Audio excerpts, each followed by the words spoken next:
नमस्कार, physics learner platform पर आपका स्वागत है। ऑप्टिक्स की इस लेक्चर सीरीज में पिछले लेक्चर में हम लोगों ने वेव फ्रंट और सेकेंडरी वेवलेट्स क्या होती है उसको डिटेल में देखा था। अब हम लोगों ने जो वेव ऑप्टिक्स एक पूरी यूनिट स्टार्ट की है जिसके अंतर्गत आपको तीन इंपॉर्टेंट टॉपिक पढ़ने हैं, इंटरफेरेंस, डिफ्रैक्शन और पोलराइजेशन। तो इन तीनों को हम एक एक करके डिटेल में डिस्कस करेंगे, लेकिन एक सबसे इंपॉर्टेंट कॉन्सेप्ट है जो आपको सबसे पहले सीखना पड़ेगा, उसका विश्लेषण आज हम लोग इस लेक्चर में करने वाले हैं। तो वो टॉपिक है आपका कोहेरेंस या कला संबद्धता। बहुत इंपॉर्टेंट टॉपिक है, ठीक है ना। आप देखिएगा जब भी आप आगे इंटरफेरेंस पढ़ोगे और भी जो टॉपिक पढ़ोगे वहां पर एक शब्द आपको बार बार सुनाई देगा, कला संबद्ध स्रोत, कला संबद्ध स्रोत, कला संबद्धता, ये शब्द बार बार सुनाई देंगे। तो ये जो शब्द हैं इनका मीनिंग क्या है और उसको हम किस प्रकार से विजुअलाइज कर सकते हैं कि आपको देखते ही पता चल जाएगा हाँ कला संबद्धता का मतलब ये है, उन चीजों को आज हम यहाँ पर डिस्कस करने वाले हैं। बहुत इंपॉर्टेंट है, इसको समझे बिना आगे के टॉपिक में आपको बड़ी दिक्कत आ सकती है, तो इसको बहुत ध्यान से आप समझिएगा। चलिए इसको स्टार्ट करते हैं। अब सबसे पहले कोहेरेंस को पढ़ने से पहले मैं आपको एक जनरल, कोई भी आपके पास एक साइनोसॉइडल यानी ज्यावक्रीय कोई तरंग है तो उसके विस्थापन समीकरण को आप किस प्रकार से लिखते हो उसका एक सामान्य सा मैं आपको एक ब्रीफ आइडिया देता हूं, जो आप जानते भी हो लेकिन मैं बता देता हूं इसमें, ताकि मान लो किसी को नहीं पता हो तो वो यहाँ चीजें सीख सके। तो देखिए मैंने यहाँ पर एक वेव बनाई है, आप जानते हो इस प्रकार की वेव है। तो इस वे में आपको यहाँ पर कुछ नोमेनक्लेचर करना है। वो नोमेनक्लेचर में देखो यहाँ कर देता हूं। आपको पता है ये होता है 0, यहां पर होता है पाई, ये सब मैं इसके फेज पार्ट को लिख रहा हूं, फेज, ठीक है ना। ये हो गया आपका यहाँ पर 2 पाई, यहां पर आपका हो जाएगा 3 पाई, यहां पर हो जाएगा 4 पाई। इस प्रकार से पाई पाई के डिफरेंस से चलते हैं और ये पूरी जो एक वेव बनती है, ठीक है ना, वो होती है पूरी 2 पाई के बराबर। तो कला पार्ट तो आप इस तरह से लिखोगे, पाई, 2 पाई, 3 पाई, 4 पाई, 5 पाई, 6 पाई, इस तरह से लिखा जाता है। अगर मैं तरंग दैर्ध्य के रूप में इसको लिखना चाहूं तो तरंग दैर्ध्य क्या होता है, एक तरंग की लंबाई जिसको हम लैम्बडा से दर्शाते हैं। तो देखिए यहां से घूम करके वापस यहां से यहां तक आएगी, तो ये जो डिस्टेंस होगी आपकी, ये डिस्टेंस होगी आपकी लैम्बडा, ये डिस्टेंस हो जाएगी लैम्बडा। तो ये डिस्टेंस ऑटोमेटिकली कितनी होगी, लैम्बडा बाई 2 होगी। अगर मैं यहां लेना चाहूं तो 3 लैम्बडा बाई 4 हो गई, यहां लेना चाहूं तो लैम्बडा बाई 4 हो गई, ये तो आप जानते हो। उसी प्रकार से ये हो जाएगी 3 लैम्बडा बाई 2 और ये हो जाएगी आपकी 2 लैम्बडा। तो लैम्बडा के रूप में हम इस तरह से लिख सकते हैं। फिर इसको हम टाइम पीरियड के रूप में भी लिख सकते हैं। टाइम पीरियड क्या होता है कि एक तरंग यानी एक लैम्बडा दूरी चलने में जितना समय लगता है वो टाइम पीरियड कहलाता है। जैसे तरंग शुरू हुई 0 से लेकर के लैम्बडा डिस्टेंस तक चली तो वो कहलाता है 1 टाइम पीरियड, उसको हम कैपिटल टी से दर्शाते हैं। तो देखिए उसको भी मैं यहां लिख देता हूं, ये पूरी डिस्टेंस, तो यहां तक जो टाइम पीरियड होगा वो हो जाएगा आपका कैपिटल टी। तो ये ऑटोमेटिकली क्या हो गया, टी बाई 2 हो गया। ये हो गया आपका 3t बाई 2 और ये हो गया आपका 2t। इसी प्रकार से सीक्वेंस चलता रहेगा। तो आपको जब कभी वेव मिले और इस प्रकार को आपको चीजों को लिखना हो तो आपको पता होना चाहिए इस तरह से लिखा जाता है। क्लियर है। अब देखिए आप कोई भी जनरल वेव है तो उसके विस्थापन को, ठीक है ना, उसके डिस्टर्बेंस को हम किस प्रकार से लिख सकते हैं वो जनरली आप नोट कर लीजिएगा। आप लिखिए किसी तरंग के विस्थापन को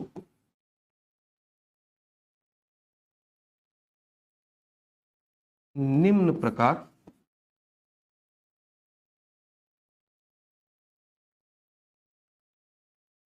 लिखा जाता है। याद ही रखना आपको और पता होना चाहिए बस। y होता है विस्थापन, इसको हम लिखते हैं a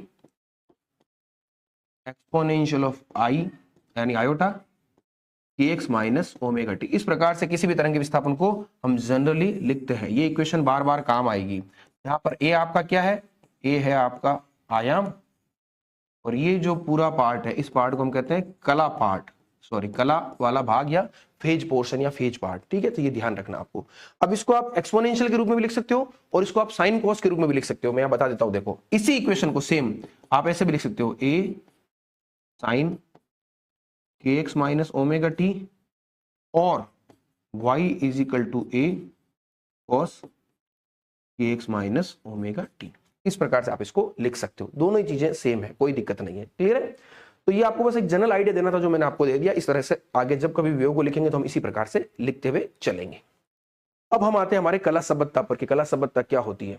देखिए मैंने यहाँ पर एक डेफिनेशन लिखी है, कला संबद्धता या कोहेरेंस आप इसको पढ़िए एक बार कि ऐसे स्रोत जिनसे प्राप्त तरंगों में कलांतर समय के सापेक्ष नियत रहता है। किसके सापेक्ष? समय के सापेक्ष, ये ध्यान रखना है। तो वो स्रोत क्या कहलाते हैं? कला संबद्ध स्रोत कहलाते हैं तथा यह गुण कला संबद्धता कहलाता है। परिभाषा तो दिखने में बहुत छोटी सी एक लाइन की है।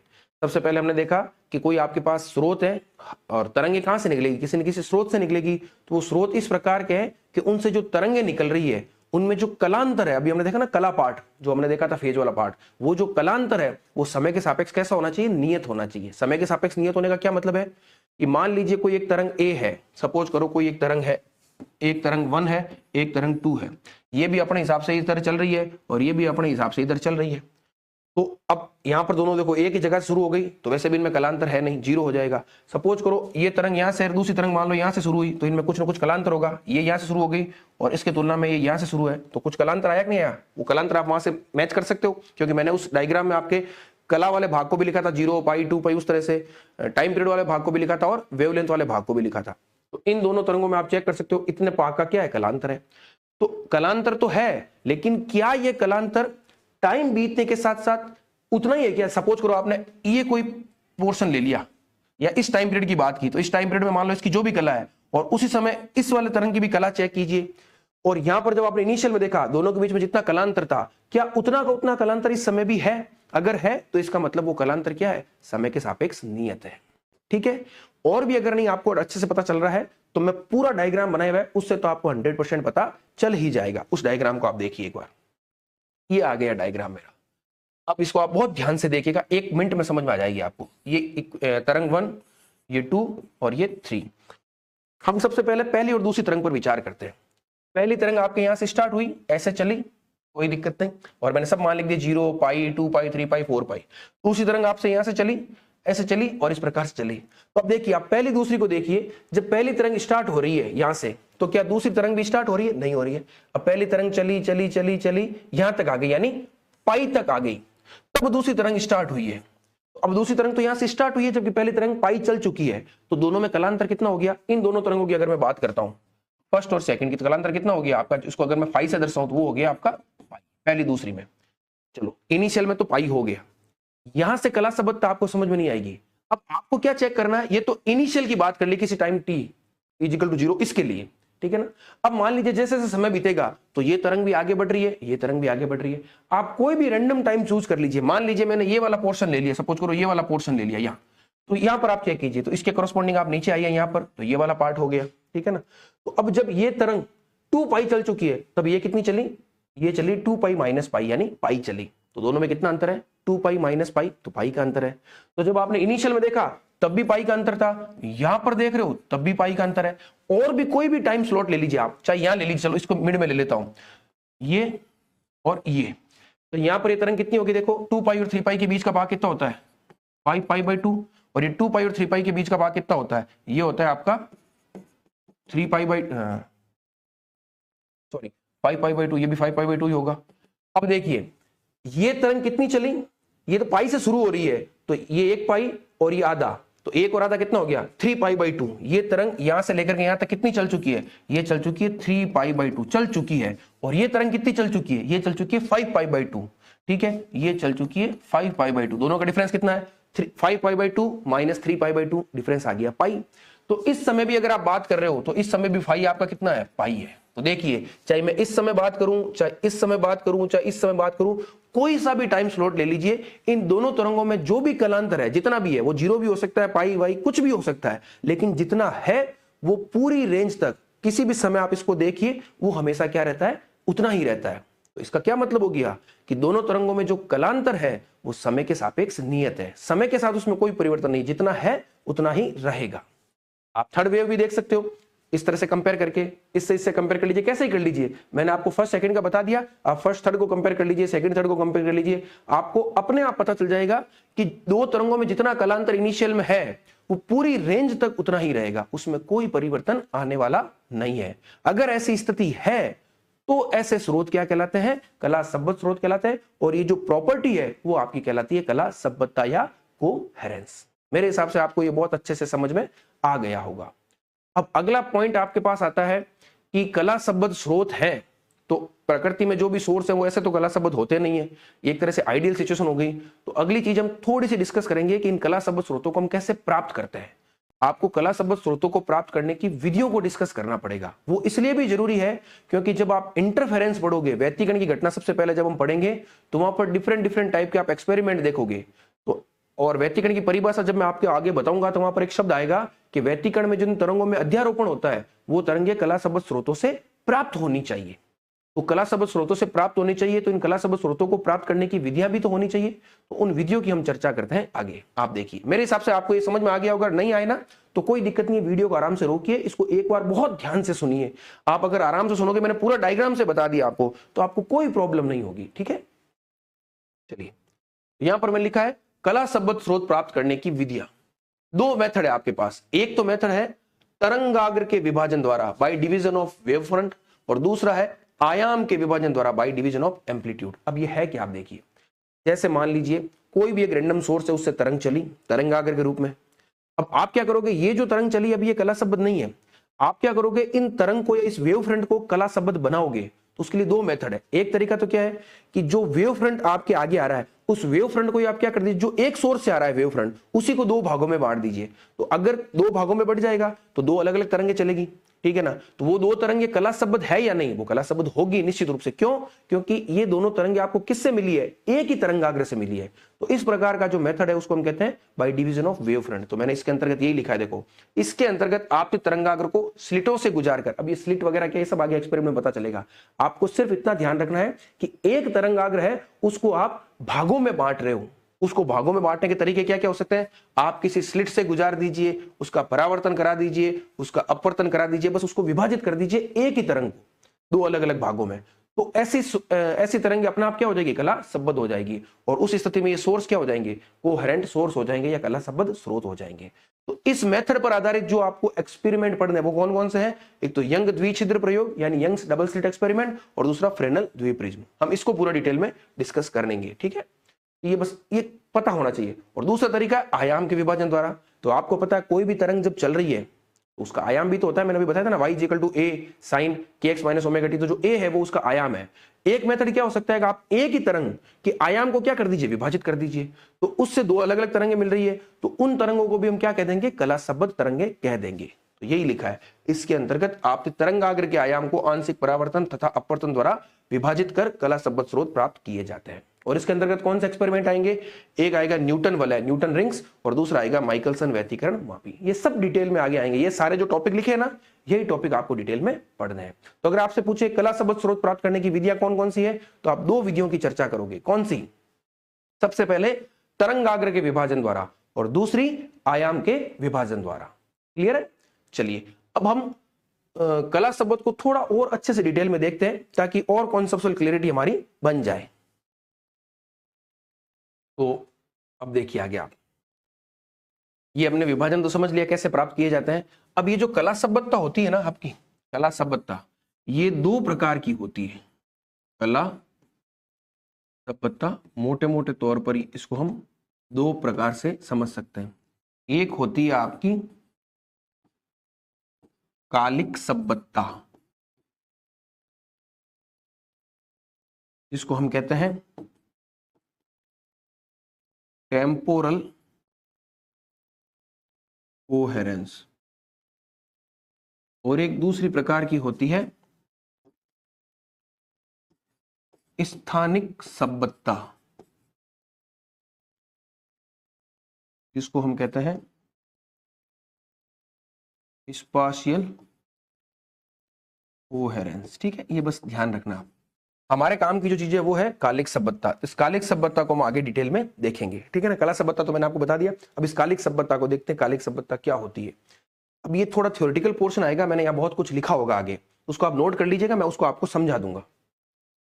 देखिए यहाँ हम पढ़ने वाले हैं कालिक शब्दता या टेम्पोरल कोहेरेंस। तो यहां पर मैंने एक लाइन लिखी है कि यदि किसी प्रकाश स्रोत से एक निश्चित आवृत्ति की प्रकाश तरंगे उत्सर्जित होती है तो वह प्रकाश स्रोत एक वर्णी कहलाता है। ये मैं आपको बता चुका हूं। मोनोक्रोमेटिक सोर्स का मतलब होता है कि जिस प्रकाश स्रोत से, अगर ऐसा प्रकाश स्रोत है जिससे तरंगे जो निकल रही है उनकी आवृत्ति क्या है, समान है, उसमें कोई रेंज नहीं है, लेकिन आवृत्ति का मान एक फिक्स है, तो ऐसे स्रोत क्या कहलाते हैं? एक वर्णी स्रोत कहलाते हैं। और ऐसा प्रकाश क्या कहलाता है? एक वर्णी प्रकाश कहलाता है।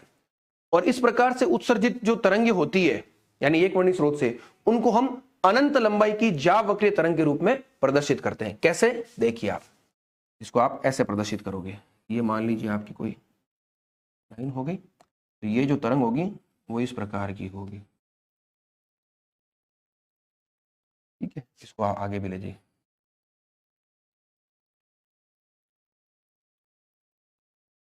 इस तरह ये क्या है?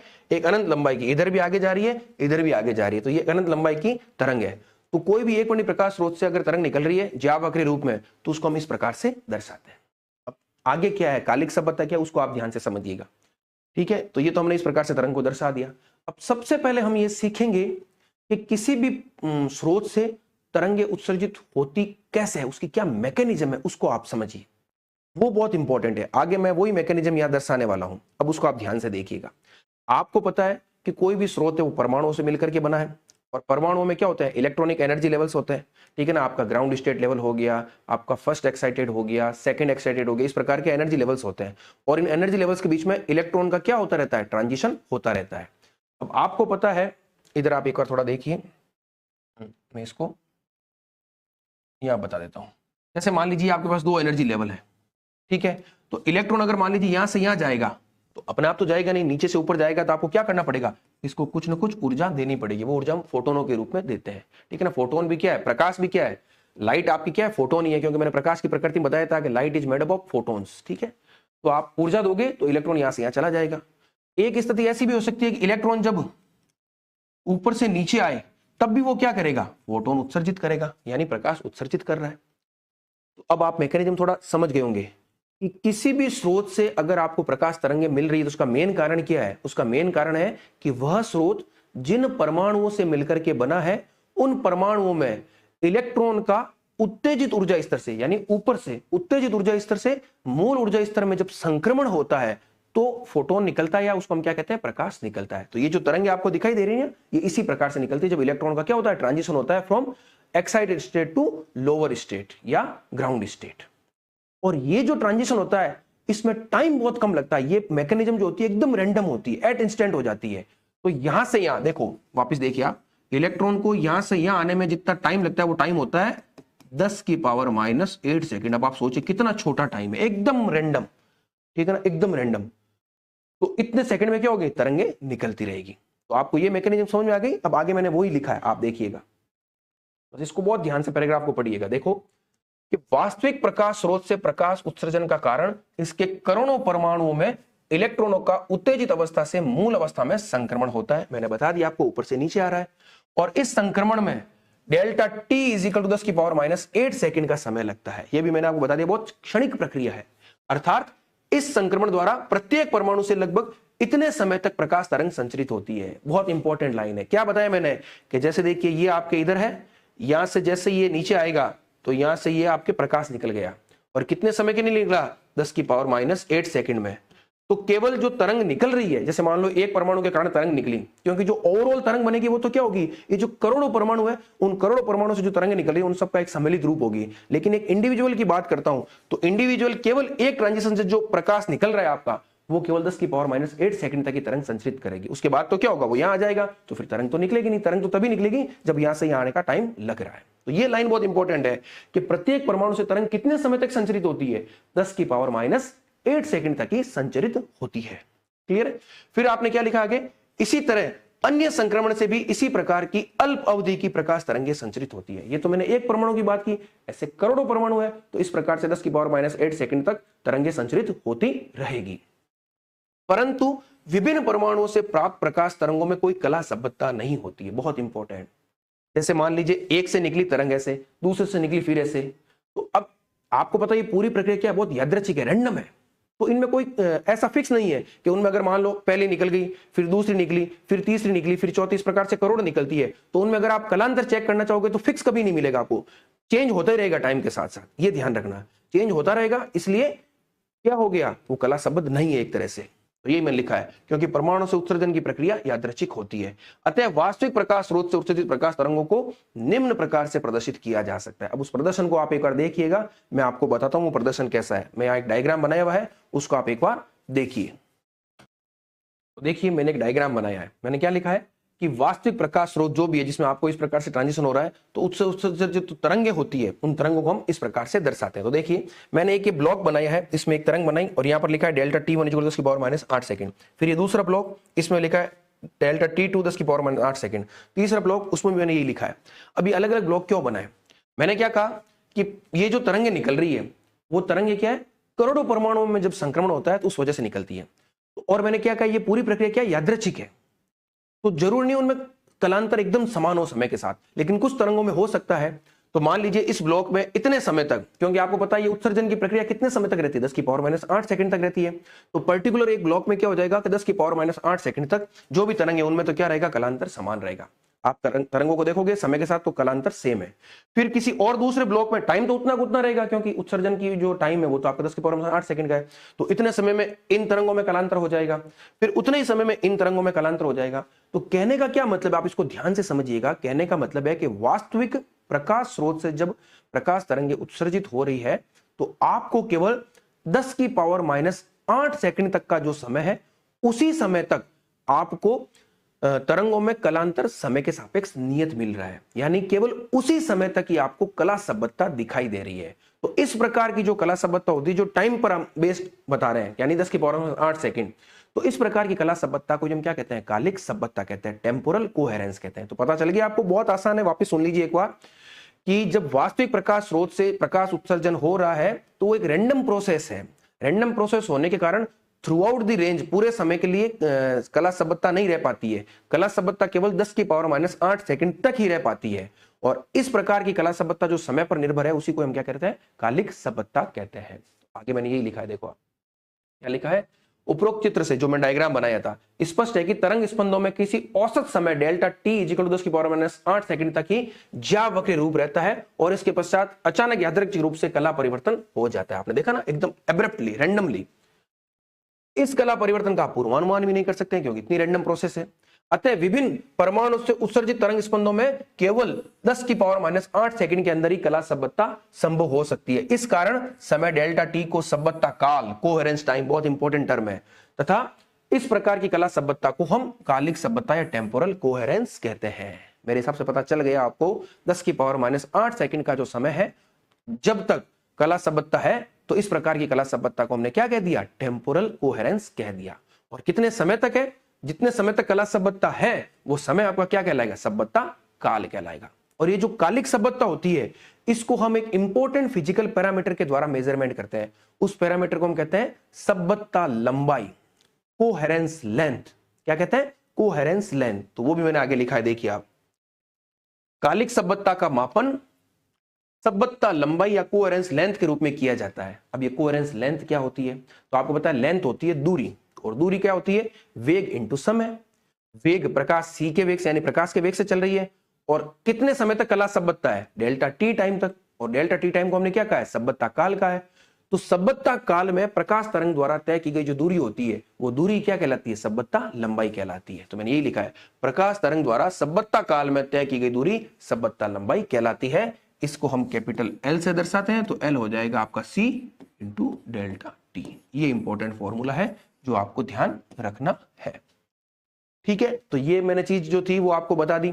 अब इसमें कई बार संबद्धता लंबाई को हम आवृत्ति और तरंग दैर्ध्य के पदों के रूप में भी लिखते हैं। तो वो छोटे से फॉर्मूले हैं, वो भी मैं आगे लिख देता हूं, उसको आप नोट कर लीजिएगा। अगर मान लीजिए कोई न्यूमेरिकल क्वेश्चन इससे बेस्ड भी आ जाए या कहीं पर इसका यूज होता हो तो वो आपको आसानी से पता चल जाएगा। बस आपको ये ध्यान रखना है इसका मीनिंग क्या है, तो उसको भी आप एक बार नोट कर लीजिए।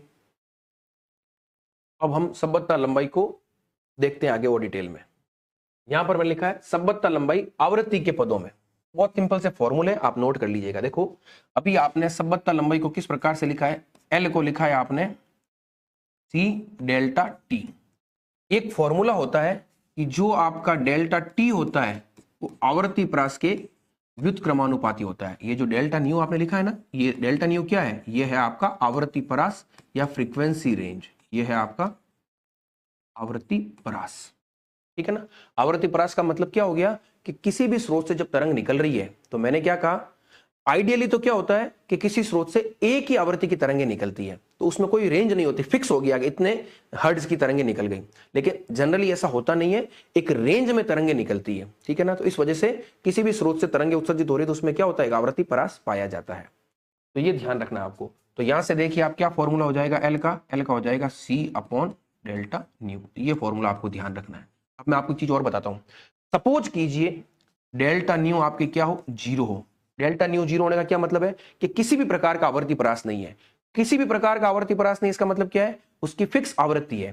तो ऐसी स्थिति को हम क्या कहते हैं, ऐसी स्थिति में जो प्रकाश होता है वो क्या कहलाता है, एक वर्णी प्रकाश कहलाता है। क्या कहलाता है, एक वर्णी प्रकाश। क्लियर हो गया।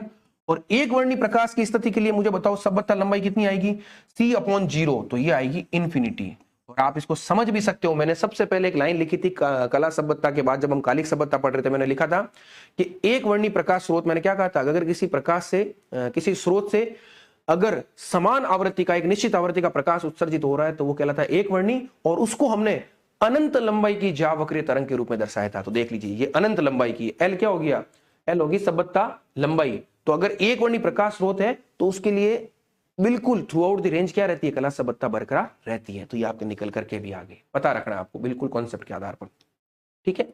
और 0 नहीं है तो फिर एक लिमिटेड टाइम तक ही रहेगी, वो मैं बता चुका हूं आपको किस प्रकार से होता है। क्लियर है। तो ये आपने लिख दिया सभ्यता लंबाई आवृत्ति के पदों में।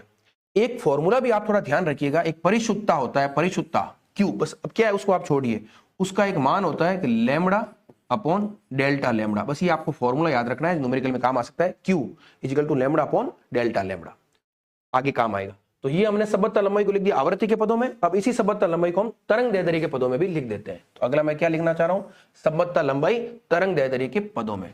पहले आप ये देखिए, आपने अभी क्या लिखा है, आपने लिखा है L/डेल्टा न्यू। और एक फॉर्मूला आपने लिखा है Q equal to lambda delta lambda. आप जानते हो न्यू लैम्बडा क्या होता है, C होता है। तो यहां से न्यू क्या हो गया, न्यू हो गया C/लैम्बडा। अब अगर मान लो इसको मैं डेल्टा न्यू निकालना चाहूं मॉडुलस के रूप में, तो वो क्या हो जाएगा, वो हो जाएगा C/λ² डेल्टा लैम्बडा। इसका आप डेल का मतलब हो गया डिफरेंशियल कर रहे हो, मॉडुलस लिया ताकि माइनस नहीं आए, माइनस से कोई मतलब नहीं है। यहां से देखो एल क्या हो गया आपका, C डेल्टा न्यू हो गया C, ये λ² और ये डेल्टा लैम्बडा। C से तो C चला गया, इसको मैं थोड़ा और व्यवस्थित कर लेता हूं, ये डेल्टा लैम्बडा अपॉन लैम्बडा। एक चीज आप थोड़ी सी एक बार नोट कीजिएगा, ठीक है, ये C/λ यहां आ जाएगा, तो ये λ² ऊपर जाएगा। और एक मिनट, ये λ² ऊपर चला गया, तो मैं थोड़ा मैनेज करता हूँ, रुको आप। देखो ये तो आपने एकदम सही तरह से लिख दिया। हम पहले एक बार मान रखते हैं, थोड़ा लिखने मिस्टेक करते, ये C, ये डेल्टा लैम्बडा और ये λ² ऊपर जाएगा, तो C से C कट गया, यहाँ से L हो गया आपका लैम्बडा, इस डेल्टा लैम्बडा को अलग कर दिया, और ये लैम्बडा, और इस लैम्बडा अपॉन डेल्टा लैम्बडा को मैं क्या कहूंगा, Q कहूंगा। तो यहाँ पर मेरा हो जाएगा L इक्वल टू λ/Q। तो ये भी एक इंपॉर्टेंट फॉर्मूला है जो आपको पता रखना है। क्लियर। तो जो भी फॉर्मूला वगैरह थे वो मैंने आपको बता दिए। इस टॉपिक को आप बहुत ध्यान से समझिएगा, मैंने पूरा कॉन्सेप्ट के आधार पर इस टॉपिक को बताया है। कोई भी डाउट हो, कोई भी दिक्कत हो, आप पूछ लीजिएगा, मैं आपको और अच्छे से बता दूंगा। वैसे अगर इसको आप ध्यान से सुनोगे, पेन पेपर लेकर के बैठ के करोगे, तो आपको कोई प्रॉब्लम होगी नहीं। क्वेश्चन एग्जाम में आते हैं इसमें से। क्लियर है। तो ये डिटेल में हमने टॉपिक कर लिया है। अब इस लेक्चर को तो मैं यही समाप्त करूंगा, नेक्स्ट लेक्चर में हम और इंपॉर्टेंट चीजों को सीखेंगे। Thank you.